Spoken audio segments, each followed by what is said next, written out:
To make real food, you need a great recipe, passed down from generation to generation.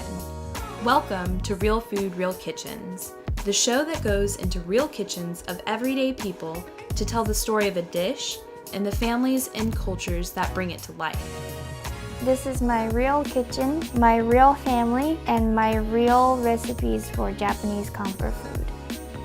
You can get this recipe and many more by visiting realfoodrealkitchens.com.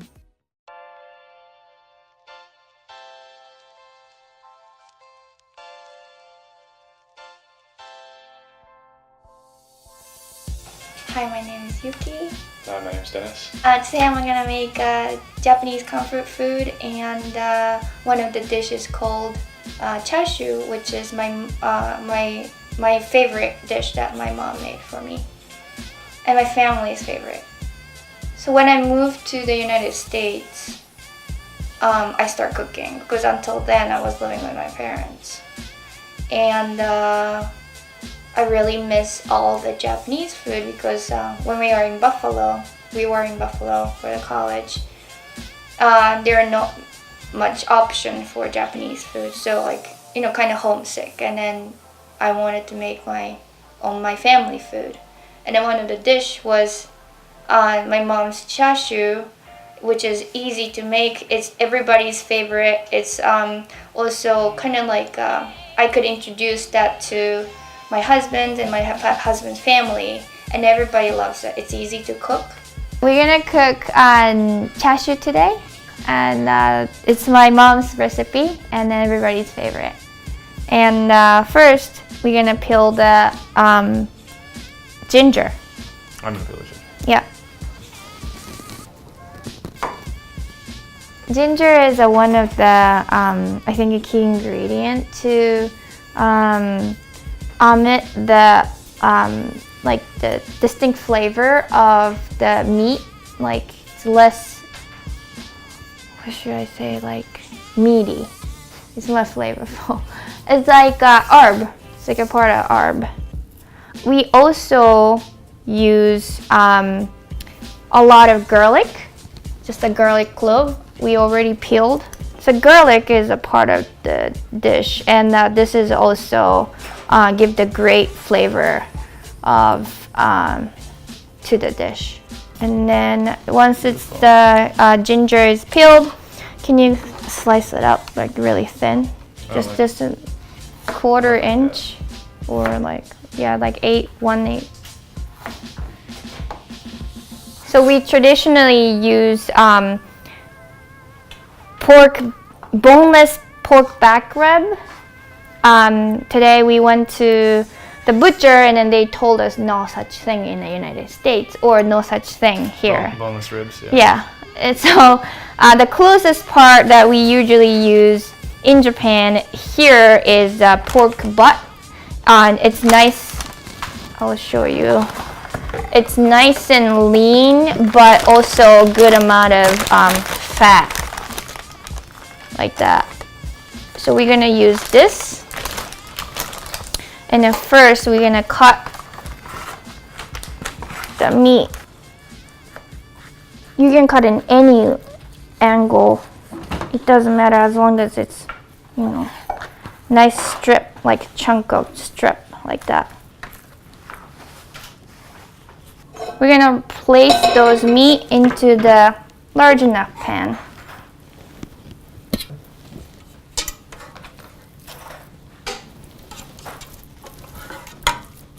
And then we're gonna put the ginger here.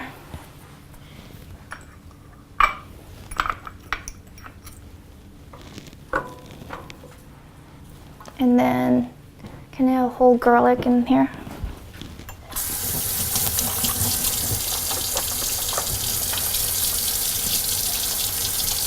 So this is first, we're gonna put the sake. It's cooking sake, but it's like you can use any, maybe you can use white wine too. And then soy sauce.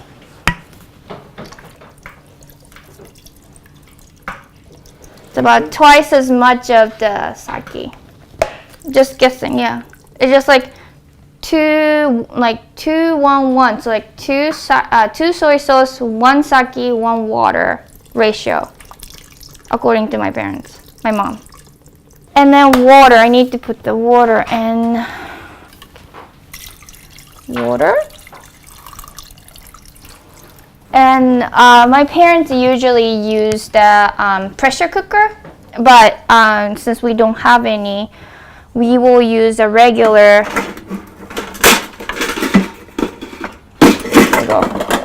We will use a regular pot.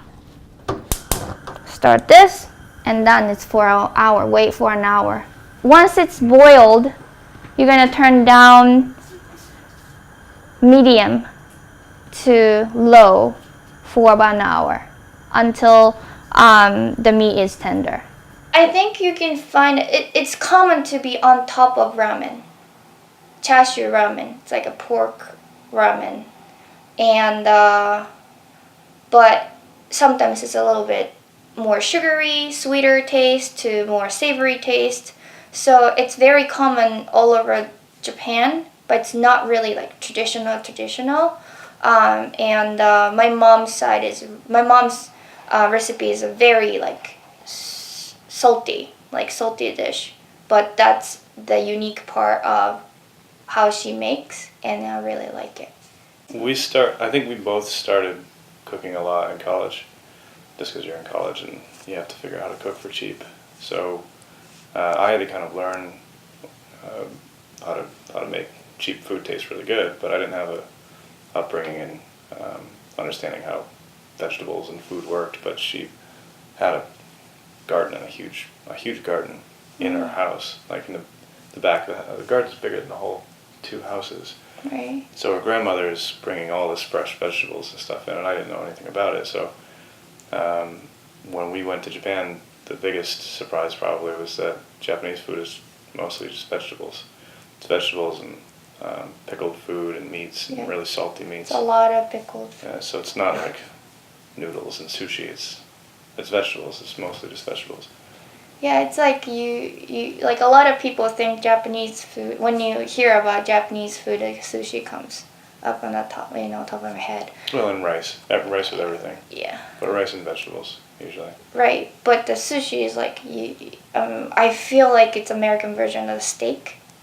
So you don't go to steak. Like you don't eating eat a steak every day. day in Japan. We just don't do that. So it's traditional, but it's not the everyday food. So today's food is more like everyday, very kind of suburb, maybe ish. It's more like it's really comfort food.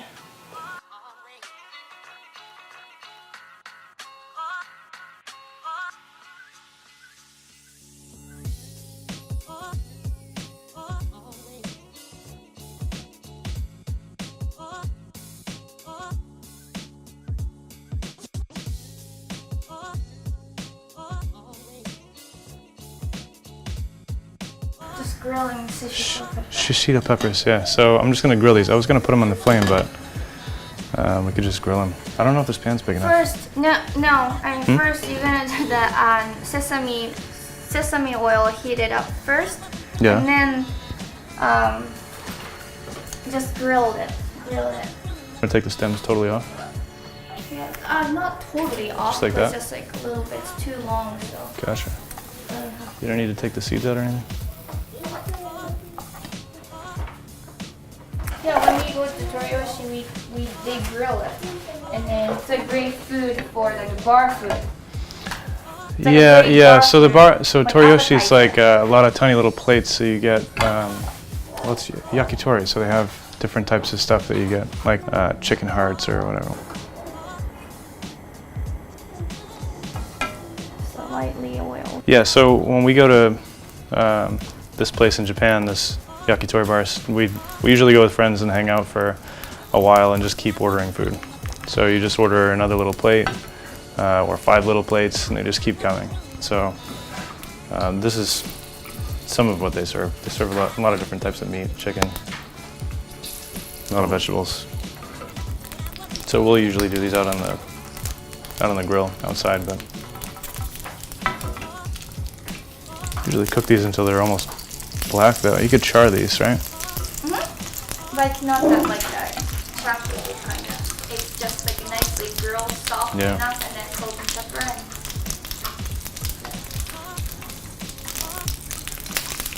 Yeah, there we go.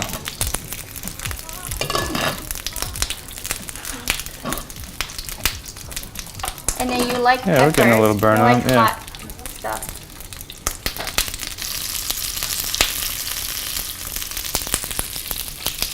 This is salt. It's just like a simple seasoning. It's just a little salt and pepper.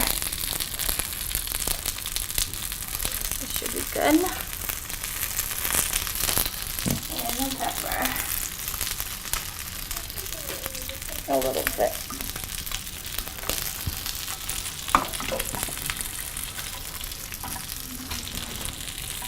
Simmer, cutting back to simmer. And just what is that called? This like thing. Defoaming it?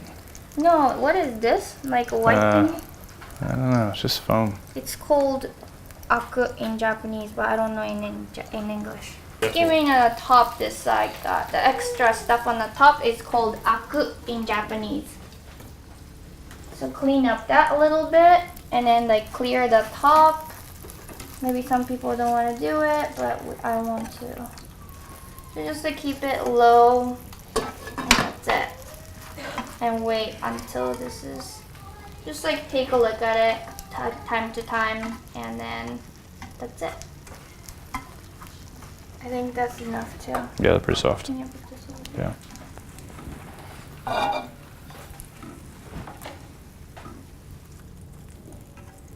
Want to serve them with anything else? Just on the plate? And then we usually put the bonito on the top. Oh, right. Bonito?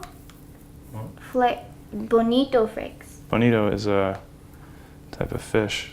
So it's dried fish. Fermented. It's dried fermented fish that, actually this is pretty cool. So when it's hot, it like dances. These little flakes. So it's thin shaved, fermented, dried bonito fish. My family background is more farming background, and right now nobody's doing farming at the house, but we have a huge garden, which is my grandma take care of. So when I grow up in Japan, by growing up in Japan, I have seasonal vegetable right there, access to it. So in summer, cucumber, peppers and tomatoes, and like seasonal food is always available without thinking. So every season, I can enjoy seasonal food. So one of the dish I made today is daikon and broccoli rabe. Right now it's spring. Broccoli rabe is actually for the spring, specifically season for spring seasonal food, vegetable. So daikon and broccoli rabe together, it's like really like representing the spring food. So every season we have a different flavor, different food, and the pickles usually last longer. So like you can enjoy something you make something in summer and then eat in winter or something like that. So that's a lot of pickled food in the house.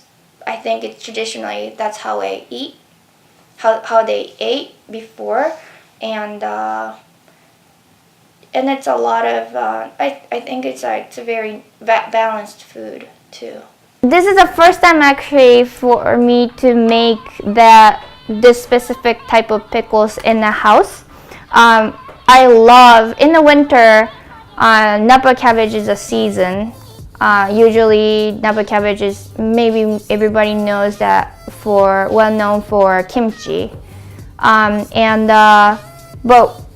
my grandma always make the Napa cabbage in salted pickles.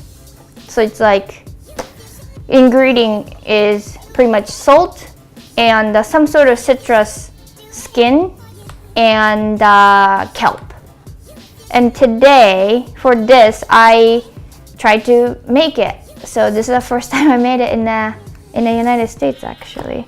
So what I did was, so this is a container that usually having the salad in it, and a large container. First you put the salt, very like coarse salt.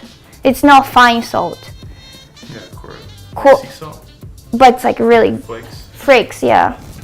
Like I use this type of like a large flakes, and then spread it on the bottom, and then I cut the whole Napa cabbage in quarter, and then starting putting on the bottom, and then also put the salt in between. At the end also I usually my grandma use the citrus Japanese lemon called yuzu. It's more flavorful, but I don't have any here, so I use the mandarin orange skin. And this seaweed is called kelp here. It's called kombu in Japanese. And at the end, like close it with a plastic wrap. And usually we use that very heavy material such as like stones. But since I don't have any stones here, so I become really creative and using the water in that container and then put on the top like this. First it was very crispy, so it's dry on the bottom, but now it's pickled and pickled like the salt. So like salt extract the water, and then now the vegetable itself is very soft and moist. So this water, I didn't add any water in it, just like the water came from the vegetable itself. It's pretty good. Can I try it? You should like No, secret. it's very, very salty. I think I should wash it first before. Yeah, it's pretty salty. But it's like close to, it's close to my grandma's, right? Yeah, it's good. Just rinse off. So when we eat it, we're gonna rinse off a little bit and then cut it and then serve it. Usually eat with rice. I grew up in Chiba, which is right next to Tokyo. It's about an hour away. So it's not really suburb. It's like everything is, I don't know, what should I say? It's a lot of rice fields. It's a lot of, yeah, it's very suburb-ish, but still like close to metropolitan, area. Metropolis or whatever, the city area. It'd be like if Westchester had a lot of rice fields. It's Yeah, close. It's similar. pretty easy to get into the city. So, growing up New York is, I'm not growing up, sorry. Living in New York is all different, Like New York is in the United States, but still, it's like New York City is different from other cities of the United States, I think. So, I exposed to so many different ethnic food. It's like I didn't eat Korean food, Chinese food, and maybe American food. Diner type of food is pretty common in Japan, but not. Here, there's within 5 blocks. There's Yeah, it's Brazilian, Ethiopian, Peruvian. Right. There's all sorts of really. It's like Indian. So it's like surprisingly so many different type of food from different country, and then the taste is probably authentic, maybe close to what they're coming from. So it's very interesting. So that's also affect my taste too. So I can kind of like learn new taste and then put that into my family food, and then sometimes I suggest something by learning from the New York taste. Like maybe you can make it more spicier, or maybe you can use this spice, and I can suggest to my parents and my grandma too. So that's really different, and that's very interesting. Okay, I think here. So today, it's miso soup. You can use anything, pretty much any vegetables or any protein, but easy and available ingredient and very familiar ingredient for the United States probably is the tofu, and this is dried seaweed. Not dried, but the seaweed. It's called wakame. When you sell, like when you see in the store, wakame is like in a dried shape, like this. So first, I'm gonna take just a handful of wakame into the bowl, and then we're gonna put water in. You don't have water? More handful. But look, it's instantly opened it up like flour. So first you need to boil the water. About amount of the water, the soup. Equivalent of the water should be the same as the amount of soup that you want to serve. And then you're gonna wait and wait and wait. So while we are waiting for boiling the water, we're gonna cut the tofu. Today I'm gonna use a firm tofu. There is a firm and soft tofu and extra firm, but like I think it's good to have just a firm tofu.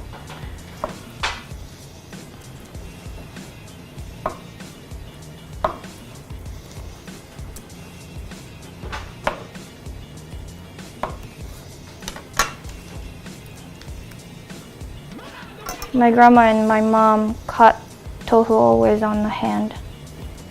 And Dennis doesn't like me to do it because he's so scared. They hold it up and cut it in their own hand? Yep. Yeah, that's And then it's just sort of like this. He's just scared. What? So dangerous. This is how The knife is so sharp too. I actually never cut the tofu on the cutting board. Alright, so like this size or whatever you wanna, however you wanna do. And see, the seaweed is now it's bloomed, right? Bloomed. So the ingredient is pretty much tofu and wakame seaweed and miso. And today, well, traditionally, the proper way I should make it is make a dashi from basically the broth, like fish broth or maybe kelp broth. But to cut the process and then to make it easier, I use, and basically a cheating way is the miso already have that dashi in it, so dashi flavor in it. So that's an easier way to make it. We are going to put tofu in the water.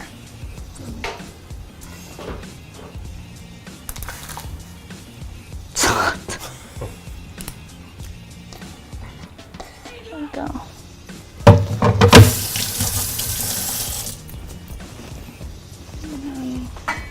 Just boil it one more time.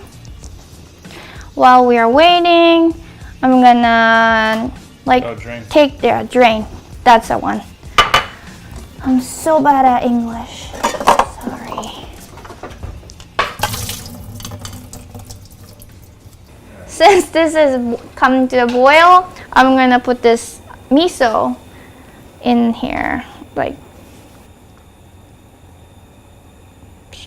doesn't look good. Looks delicious. It looks like a little, you know. It looks so good. Dirt, but it's good. It's really good.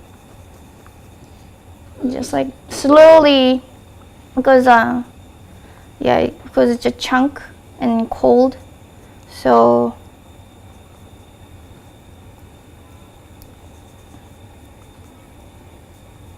All right, once it's done.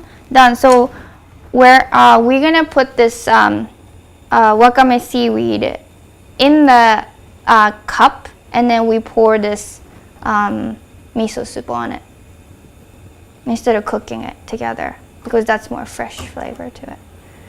And then that's it. When we eat, we're gonna serve it with wakame seaweed. I think this pork is done, so we're gonna cut it here. Okay. You wanna cut it? Feel free to, yeah.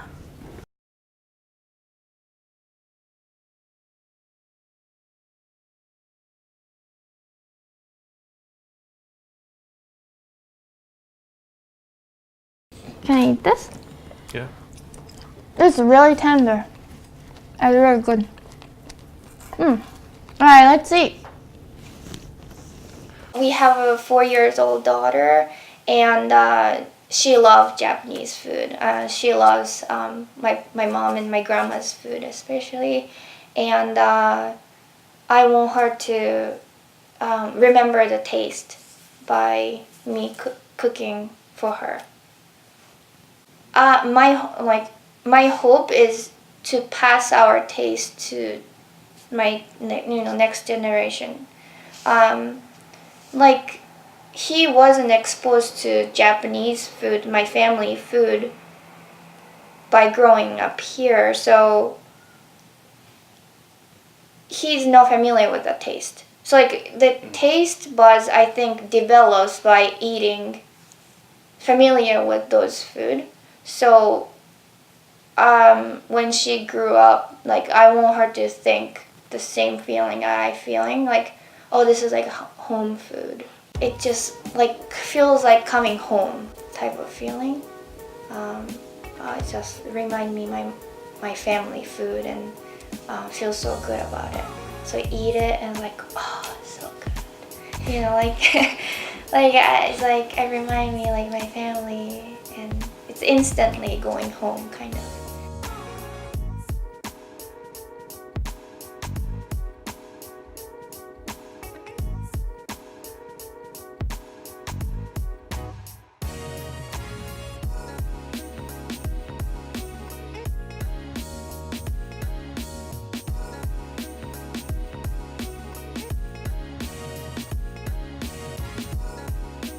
Join us next time on Real Food, Real Kitchens, when we'll tell the story of a new dish and the family and culture that bring it to life. Thank you for watching Real Food, Real Kitchens. You can get this recipe and many more by visiting realfoodrealkitchens.com. So this is simmer. After it's boiled, so it's shimmering. Simmer? Simmering. It's a little shimmery. What? Shimmer? Simmering. Simmering. Simmering.